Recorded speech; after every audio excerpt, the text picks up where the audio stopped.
A contemporary person will hate the negativity in the conception of a beast. It is horrific to talk about deformed lives, she will say. There is no standard against which to call ordinary people's behavior monstrous.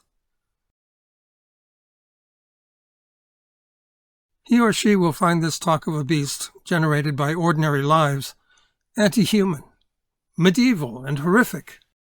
Such hateful negativity toward human lives is monstrous.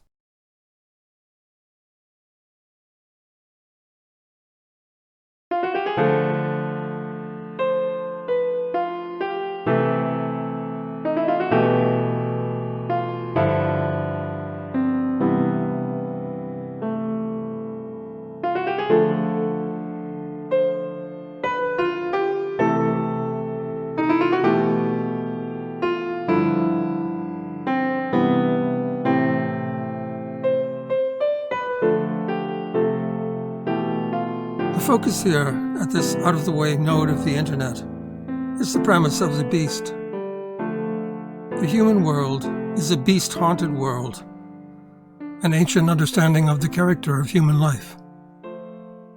This view can be simply stated in that way, but that does not make it simple to grasp, because the modern mind, for its own reasons, is dead set against such a view. But the view is this: a way of living that is opposed to the order of reality is a deformed life, a literally monstrous life. And what is the nature of deformed things? Disease, you may realize, quite commonly deforms the diseased organ. The breakdown of health and the change of form go together. There is deformity. Deformation is the disease's mode of destruction. When medicine fights this destruction of form, it is fighting death. Deformation is an avenue of death, a way by which death enters life and conquers it. A way of living opposed to the order of reality is a literally monstrous life, a deformed life. And as is the nature of deformed things, such a life possesses a negative power, turns destructively against the person living in this way, and against others in his or her environment. If you find what I've just stated acceptable, that might be because you have unknowingly changed it into something compatible with our usual way of seeing, which has veered sharply away from the ancient view. Translating a thing into modern terminology often involves making room in the original content for something more whatever, something that fits the outlook we accept, as if the only thing to do with an old thing is renovate it.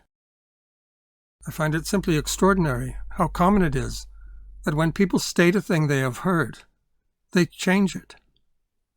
You might suppose that you have caught what I mean, thinking that what I'm talking about is simply a destructive way of life, like the life of a drug addict, whose lifestyle, whose habit may actually kill him. But that is not the idea. That is a much rarer situation.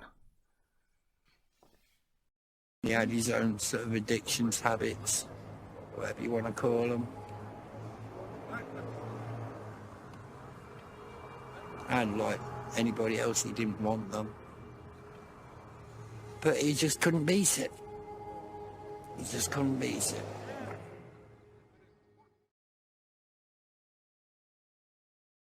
The people caught in self-destructive lives, as we understand this today, are a minority, no?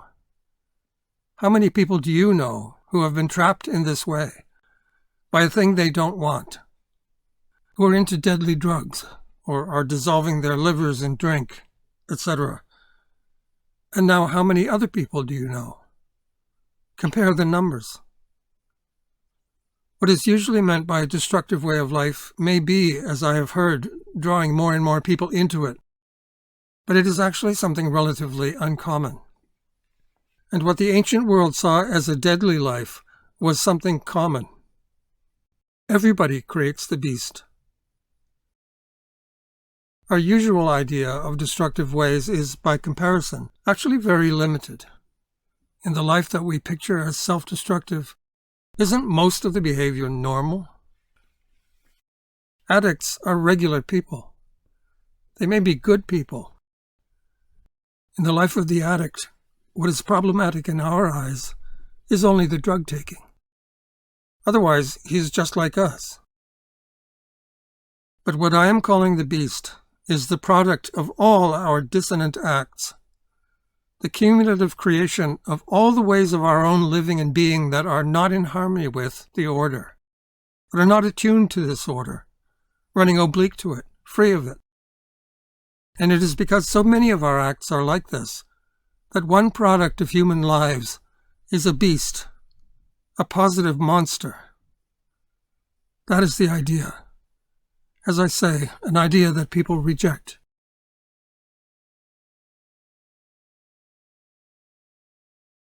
This channel, that is this program on the tube, since that is all it is, let's not exaggerate, is an exploration of this idea that has been rejected as an exaggerated, negative, hateful condemnation of what is normal and human.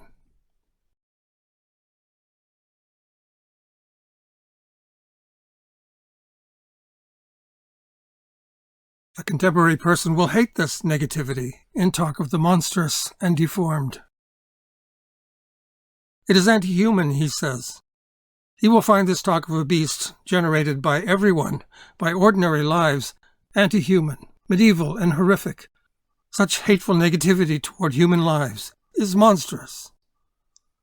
But this just makes it clear that the monstrous is a human category. It is inescapable. Nobody is against the category of the monstrous.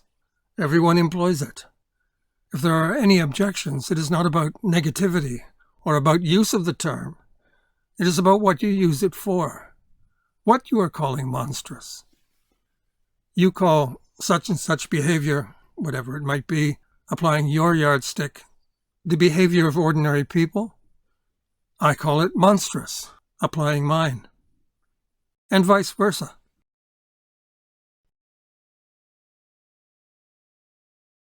The beast is at the forefront of what I am saying. The negative is in the very name of this program. But it is not primary, rather secondary.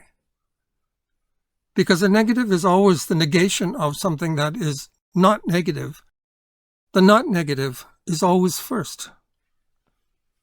The very idea of the monstrous, the deformed, arises to name something that denies or rejects the properly formed, the well-formed. That is what is prior. What is prior is the order, the ideal order, that establishes the perfect form, which the monstrous denies.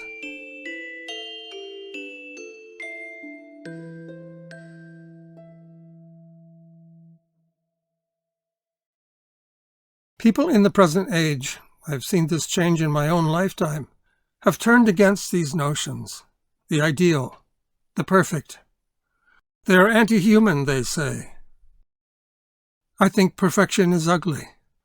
Somewhere in the things humans make, I want to see scars, failure, disorder, distortion.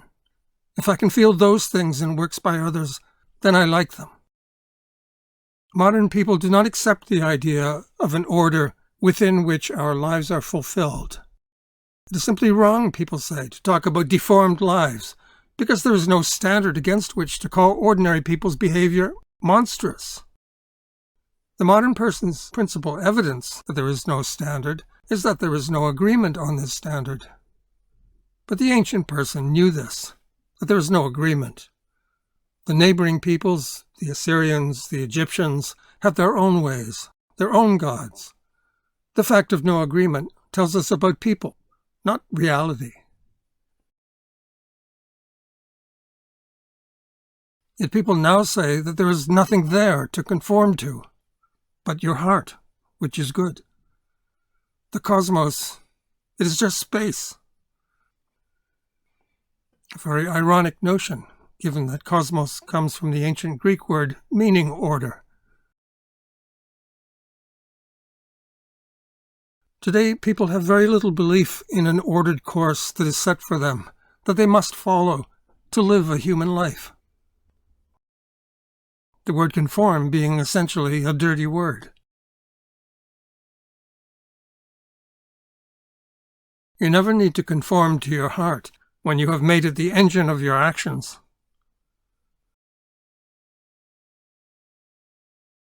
But about this modern picture, there is the following question. Why, if we are normal, behaving naturally, and these are evaluations that deserve a second look, wouldn't you say?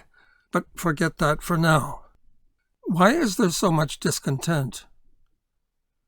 Why are people so often in situations in which they have freely put themselves that they want to escape from?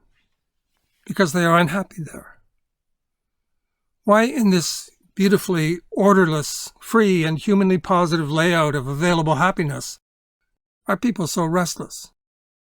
In pursuit of things, getting them, getting over them, in pursuit of other things, not happy where they are. In the world as people see it today, where the absolutes are minimal, there are only a handful of ways we must avoid. Don't do hard drugs, succumb to drink, don't murder, abuse, etc. And these happen to be ways that most of us are already inclined to avoid. In a world like this, there can be no beast. There is nothing out there. It's like a TV show in which you're writing the script. You can write punch the day in the face. You are the beast, and you're fun. Where is there a beast on this show? The destructive creation of all the derailed ways of living and being. No order, no beast. There are no deformed ways, generating something that eats away at happiness, paralyzes the living, even destroys lives. Such a concept has no place. And you see the looming question. If there's nothing people must conform to, so as to be happy, so as to remove from life the mysterious force that dissolves satisfaction and destroys happiness, why, in this exultantly pro-human realm of freely chosen being, is there so much dissatisfaction?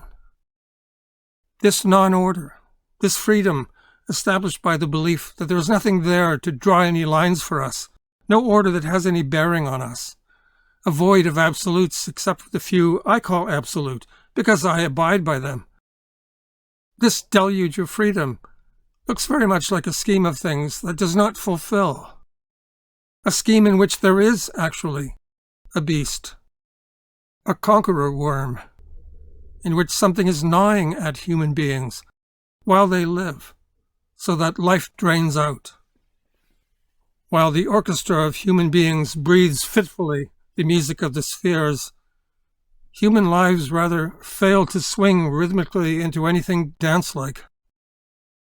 That wonderfully open non-order appears to generate dragging lives that do not deliver joy except in sparks. Sparks of joy that, as is the way with sparks, die instantly. It is the ancients who can explain this.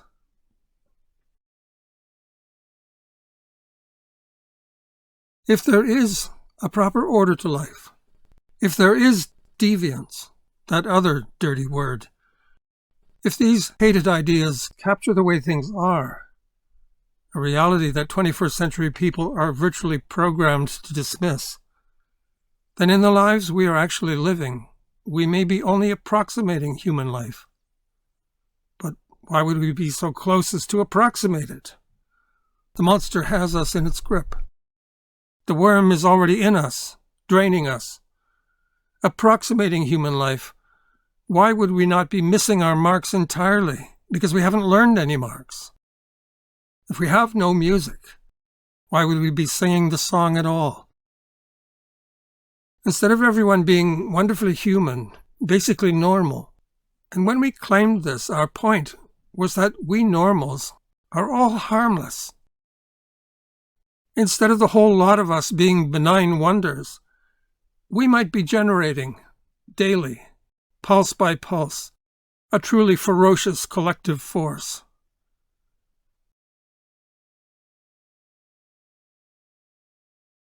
This is the premise of the beast.